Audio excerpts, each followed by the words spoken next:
Shalom saudaraku yang dikasihi oleh Tuhan dimanapun berada pada saat ini. Apa kabar bagi kita semua? Kita percaya bahwa dalam segala situasi hidup kita yang ada pada saat ini, mungkin ada rasa sukacita dan mungkin juga ada rasa duka cita, atau ada rasa pergumulan atau sesuatu yang menyesakkan di hati kita. Tapi percayalah, segala sesuatu yang terjadi dalam hidup kita, tidak ada satupun yang terjadi secara kebetulan. Tapi Tuhan menginginkan sesuatu dari apa yang kita rasakan atau apa yang terjadi dalam hidup kita. Oleh karena itu, untuk semakin kita mengerti akan rencana dan kehendak Tuhan, akan semua perbuatan baik Tuhan dalam hidup kita, mari kita mendengarkan firman-Nya. Dan sebelum kita mendengarkan firman-Nya, kita berdoa. Kami datang ke hadirat-Mu ya Tuhan, untuk menyampaikan rasa syukur dan terima kasih kami atas berkat, atas kebaikan Tuhan dalam hidup kami. Ya Tuhan, kami percaya bahwa karena anugerah Tuhan kami ada sebagaimana adanya kami pada saat ini. Dan ajar kami Tuhan untuk senantiasa merasakan bahwa Tuhan mengasihi kami. Dan pada saat ini kami merindukan firman-Mu. Biarlah melalui firman ini kami semakin dimampukan untuk memahami karya Tuhan dalam hidup kami. Untuk mengerti apa yang harus kami lakukan, apa yang harus kami katakan dalam setiap aspek kehidupan kami, terkhusus di hadapan Tuhan. Inilah harapan kami. Ajari kami di dalam kuat kuasa Roh Kudus-Mu. Di dalam nama Yesus kami berdoa. Amin. Saudaraku yang dikasihi oleh Tuhan, firman-Nya yang akan kita dengarkan pada hari ini terambil dari kitab 2 Raja-Raja 20 ayat 2 sampai dengan ayat yang ketiga. Demikian bunyinya. Lalu Hizkia memalingkan mukanya ke arah dinding dan dia berdoa kepada Tuhan. Ah Tuhan, ingatlah kiranya bahwa aku telah hidup di hadapan-Mu dengan setia dan dengan tulus hati, bahwa aku telah melakukan apa yang baik di mata-Mu. Kemudian menangislah Hizkia dengan sangat. Saudaraku yang dikasihi oleh Tuhan, sebagai orang percaya, sebenarnya dalam kehidupan kita selama ini, sebagai apakah Tuhan itu dalam hidup kita? Apakah Dia sebagai Tuhan yang begitu kita anggap jauh, Tuhan yang begitu berkuasa, yang memandang kita dari tempat yang jauh?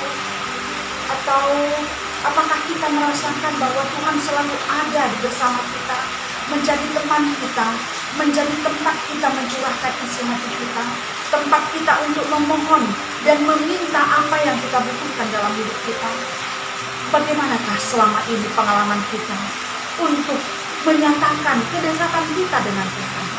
Saudaraku yang dikasihi oleh Tuhan, mari kita belajar dari pengalaman Raja Hizkia. Raja Hizkia adalah seorang raja yang setia kepada Tuhan, yang selalu melakukan kehendak Tuhan. Hidupnya menjadi orang yang takut akan Tuhan. Tapi apa yang terjadi? Pada satu ketika dia sakit parah. Dan ketika dia sakit, datanglah Nabi Yesaya bin Amos menghampirinya dan mengatakan bahwa dia akan mati. Saudaraku yang dikasihi oleh Tuhan, tentu sebagai manusia, jikalau seandainya itu juga terjadi dalam diri kita, dikatakan bahwa kita akan mati, apa yang kita rasakan? Apakah yang akan kita lakukan? Apa yang akan kita katakan? Apa yang akan kita pikirkan pada saat itu? Tentu bisa kita bayangkan, kita akan resah, hati kita hancur, gundah gulana dan sebagainya. Kecuali ada juga orang ketika dia mengalami frustrasi yang berat, dia katakan lebih baik aku mati. Tapi kalau seandainya situasi kita biasa-biasa saja, atau situasi kita dalam keadaan kita sakit dan sebagainya, namun kita masih punya tenaga, kalau dikatakan kita akan mati, apa yang terjadi dalam hati kita? Tentu resah, tentu kita berdoa, tentu kita memohon kepada Tuhan. Seandainya tidak mati pun berita yang kita dengarkan, Kalau seandainya kita sakit saja, kita akan selalu berseru kepada Tuhan. Ketika kita mengalami pergumulan, kita akan selalu berseru kepada Tuhan.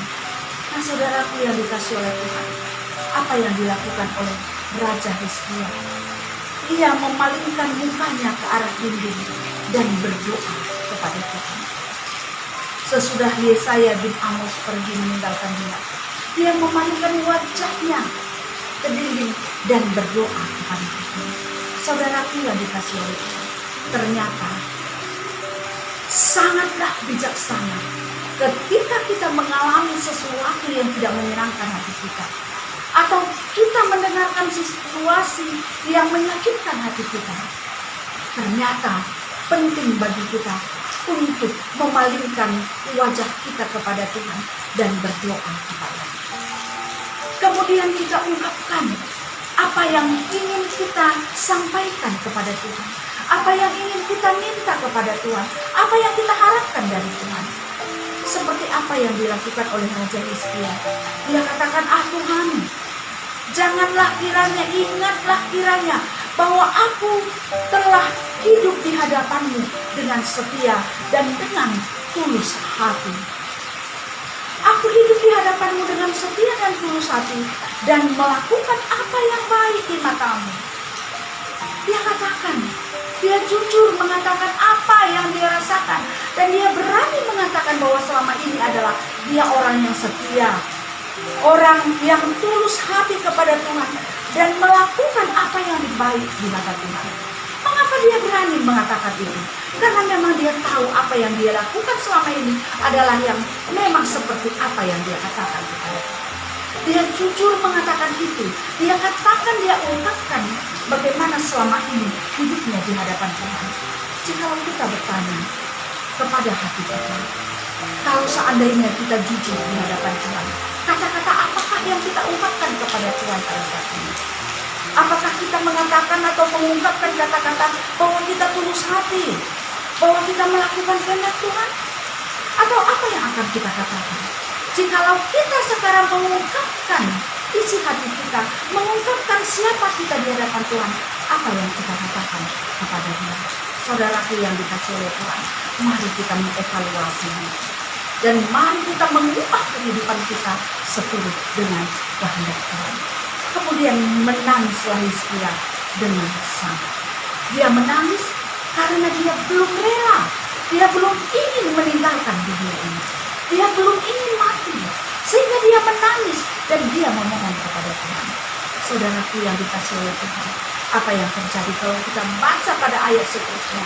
Tuhan mendengarkan doanya, mengabulkan permintaannya, dan Tuhan memberikan waktu 15 tahun lagi dia hidup di dunia ini. Saudaraku yang dikasihi oleh Tuhan, kalau kita perhadapkan dengan pengalaman kehidupan kita, mungkin kita juga pernah mengungkapkan seluruh isi hati kita. Kita bermohon, kita meminta kepada Tuhan. Apa jawaban Tuhan? Apakah Tuhan mengatakan iya? Atau Tuhan mengatakan apa kepada diri kita? Saudaraku yang dikasihi oleh Tuhan, apapun jawaban Tuhan untuk segala doa dan permohonan yang kita minta kepada Tuhan, satu hal yang harus kita tahu, bahwa segala sesuatu yang terjadi dalam hidup kita adalah kebaikan, adalah untuk kebaikan hidup kita, dan juga ada rencana Tuhan yang indah untuk kehidupan orang lain juga. Jika kita mengingat doa Yesus ketika dia pergi ke taman Getsemani, dia katakan, kalau mungkin ya Tuhan, biarlah cawan ini berlalu daripada aku, tapi bukan kehendakku tapi kehendakmu melalui aku. Tapi apa yang terjadi? Dia harus menjalani saja. Artinya bahwa Tuhan mendengarkan doanya, tapi Tuhan tidak mengabulkan permintaannya, atau tidak memberikan apa yang dia inginkan. Saudaraku yang dikasihi oleh Tuhan, setiap kata yang kita ucapkan kepada Tuhan pasti dia dengarkan. Tapi belum tentu apa yang kita inginkan dia berikan untuk hidup kita. Dan ingatlah, sekalipun itu tidak, Tuhan tidak mengabulkan apa yang kita minta, Tuhan tidak memberikan apa yang kita inginkan, percayalah, segala sesuatu yang terjadi dalam hidup ini tidak ada yang terjadi dengan kebetulan. Oleh karena itu, sekalipun menyakitkan, sekalipun mendukakan hati kita, tentu ada Tuhan yang berkarya di dalamnya. Dan Tuhan mempunyai rencana yang indah melalui setiap pengalaman hidup yang kita rasakan. Oleh karena itu, apa yang perlu? Mari kita selalu membangun komunikasi yang baik dengan Tuhan. Lakukan kehendak Tuhan. Sehingga dengan cara Tuhan, Tuhan akan menguatkan kita, menghibur kita. Walaupun dalam situasi yang menyulitkan bagi kita untuk menerimanya. Tuhan memberkati kita. Tuhan memberkati firman yang sudah kita dengarkan, yang akan menjadi kekuatan bagi kita. Kita berdoa. Terima kasih ya Tuhan untuk firman yang sudah kami dengarkan. Kami bersyukur atas kebaikan Tuhan, atas firman ini yang mengingatkan kami bahwa Tuhan tidak pernah meninggalkan kami.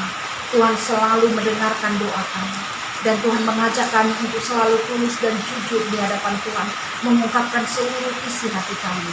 Dan kepada Tuhanlah tempat yang paling baik untuk mengungkapkan setiap perasaan kami. Oleh karena itu ya Tuhan, ajar kami untuk selalu mengingat Tuhan, untuk selalu berani berkata jujur kepada Tuhan dalam setiap aspek kehidupan kami. Dan tolong kami ya Tuhan, untuk kami boleh merasakan, sekalipun pada saat-saat tertentu kami memohon kepada Tuhan, Tuhan mendengarkan doa kami, tapi Tuhan tidak mengampulkan apa yang kami minta. Ajar kami Tuhan untuk memahami bahwa dalam situasi yang demikian juga kasih sayang Tuhan ada untuk kami. Dan Tuhan pasti mempunyai rencana yang indah untuk kami, walau apapun yang terjadi dalam hidup ini. Terima kasih ya Tuhan, kuatkan hati kami, kuatkan iman kami untuk menghadapi segala sesuatu yang tidak meninggalkan hati kami. Dan tetap rendah hati walaupun banyak berkat yang membuat kami bahagia di dalam hidup kami terima dari Tuhan. Terima kasih ya Tuhan, pada saat ini kami berdoa untuk setiap orang yang berduka karena kehilangan orang yang dia sayangi, yang dia cintai dalam hidupnya, dimanapun berada. Tuhan menghibur dan menguatkannya. Terkhusus kami berdoa ya Tuhan untuk orang tua kami, Pendeta J. Kelia. Tuhan sudah panggil dia untuk meninggalkan penderitaan dan rasa sakitnya.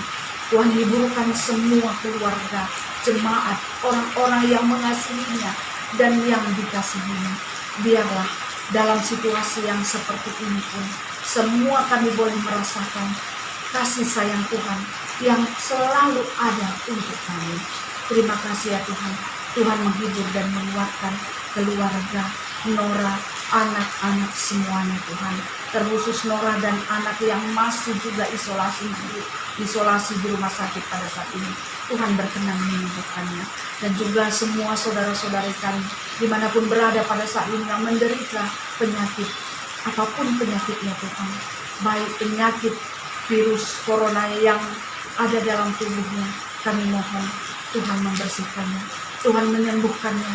Bukan hanya menyembuhkan jasmaninya, tapi juga menyembuhkan hatinya yang mungkin juga sakit pada saat ini. Terima kasih ya Tuhan. Kami percayakan semua kehidupan kami, semua pergumulan kami, sakit penyakit kami ke dalam tangan Tuhan. Dan kami terus berdoa ya Tuhan, berkatilah kehidupan kami semuanya. Berkati bangsa dan negara kami, berkatilah pemimpin kami. Tolong Tuhan, alam kebijaksanaan yang Tuhan berikan, dia bisa mensejahterakan masyarakat. Dan Tuhan memberikan hati yang bijaksana kepada mereka. Berkati keluarga-keluarga kami semua ya Tuhan. Tolong kami untuk tetap merasakan bahwa Tuhan ada bersama dengan kami. Terkhusus dalam kehidupan perjalanan hidup anak-anak kami. Tuhan berkati mereka dalam setiap fase kehidupannya. Baik dalam pertumbuhannya, dalam studinya, dalam dia mencari pekerjaan, dalam dia menunggu teman hidup, dalam rumah tangganya ketika dia menantikan anak. Tuhan memberkati semuanya. Biarlah Tuhan bekerja dan berkarya dalam setiap kehidupan kami. Inilah doa dan harapan kami. Dan kami mohon juga Tuhan, ampunilah kami dalam setiap dosa dan kesalahan kami. Karena kami tahu Tuhan, kami manusia yang sering sekali melakukan apa yang tidak benar di hadapan Tuhan. Maafkan kami Tuhan, sehingga doa kami layak di hadapan-Mu. Kami datang di dalam nama Yesus, Tuhan dan Juru Selamat kami. Amin. Saudaraku yang dikasihi oleh Tuhan, demikianlah firman yang sudah kita dengarkan pada hari ini. Kiranya Damai sejahtera yang datangnya dari Tuhan, yang melampaui segala akal dan pikiran kamu, akan menyertai kamu dari sekarang sampai selama-lamanya. Amin. Salam sehat, tetap semangat. Tuhan memberkati kita semuanya, dan tetap semangat untuk menjaga kesehatan. Terima kasih. Memuliakan namamu, ku bersyukur kepadamu, Yesus, kau berkatiku selalu.